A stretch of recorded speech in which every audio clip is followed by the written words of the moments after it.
So let's call our next storyteller, Joanne.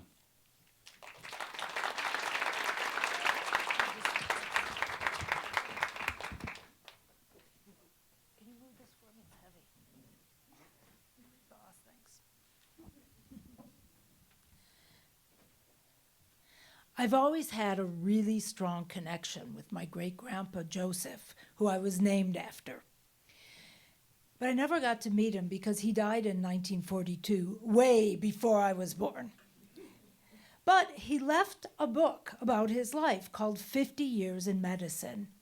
And as I discovered that book, much later in my life, I was astounded by the fact that he became a doctor against all the odds. My great-grandpa Joe was born in Bohemia, about 25 miles from Prague, but at that time it was ruled by the Austro-Hungarian Empire. That fact will have a big influence in his life later on. He had a hard childhood.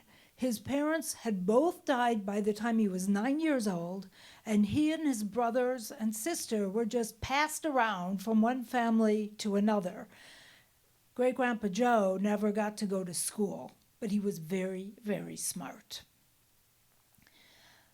By the time he was 20, he had finally decided to immigrate here to Chicago, where his older brother Carl was already a doctor and had his own practice. Great-grandpa Joe became a driver, think horse and carriage, 1890, and he helped his older brother doing surgical dressings. So back then, they did surgery in drugstores. My great-grandpa decided that he too would become a doctor, and he got a job in a drugstore to learn about medicine, medications, meet doctors, and help them with their surgeries. He also got a tutor to help him at night. He worked very hard, and 1 year later, in 1891, he applied to and he was admitted to the Chicago School of Physicians and Surgeons, which later became the Department of Medicine at the University of Illinois. After 4 years, he graduated. Just think, this uneducated immigrant, he didn't speak English, obviously, when he got here, graduated third in his class of 300 people.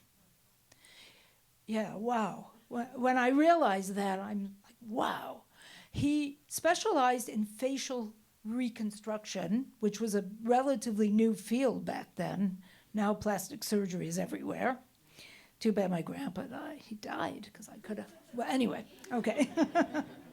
But he became very well known in this field. He wrote numerous papers about it. And he was off to a good start. He was working with his brother, and then came World War I. So this is kind of an interesting story. If there's any World War I buffs in here, you might know it, or if this happened to someone in your family. But if you were born in an enemy country, and Austro-Hungary was Austria, so it was the enemy, and if you joined the army at a rank higher than lieutenant, you couldn't go overseas.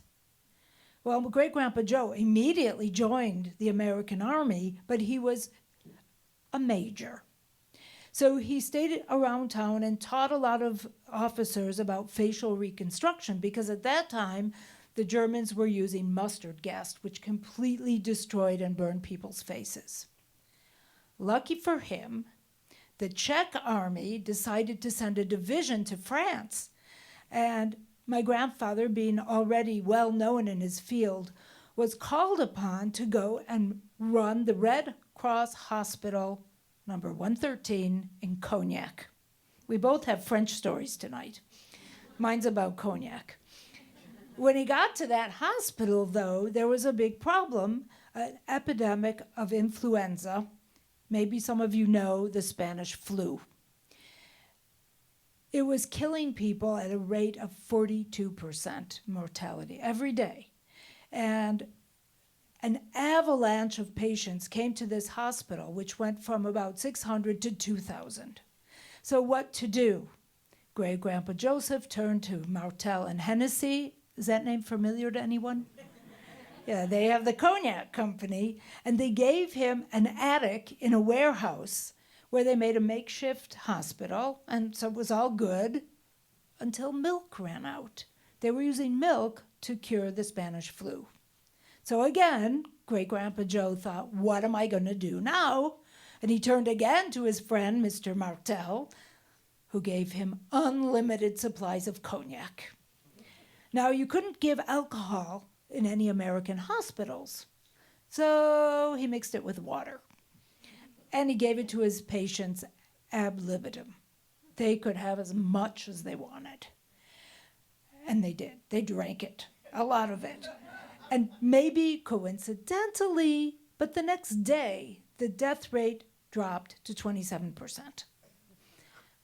A very therapeutic treatment cured the Spanish flu in just 5 weeks. So how's that connected to me? I lived in France for many, many years, and I loved to tell French people that my great-grandfather cured the Spanish flu with cognac. How cool. So one day I was teaching, and one of my French students started coughing. So I, of course, had to say to him, go home and drink cognac, and told him about my great-grandfather. Well, he said to me, I already do that. I know that. I'm from Cognac. Obviously. Then he told me about his great-grandfather. His great-grandfather had severe injuries from mustard gas in World War I. Guess where he was treated? In the Red Cross Hospital, the Red Cross American Hospital, where my great-grandfather, being the top surgeon, certainly treated him. So this man and I stared at each other. It was so bizarre. We realized with amazement that our great-grandfathers had probably sat in a room like us, staring at each other too. What I admire the most about Great-Grandpa Joe is that although he came over here as an uneducated immigrant, he saw life with new perspectives, innovative ideas, found solutions to problems. He followed his own path to success and made a big difference in the world.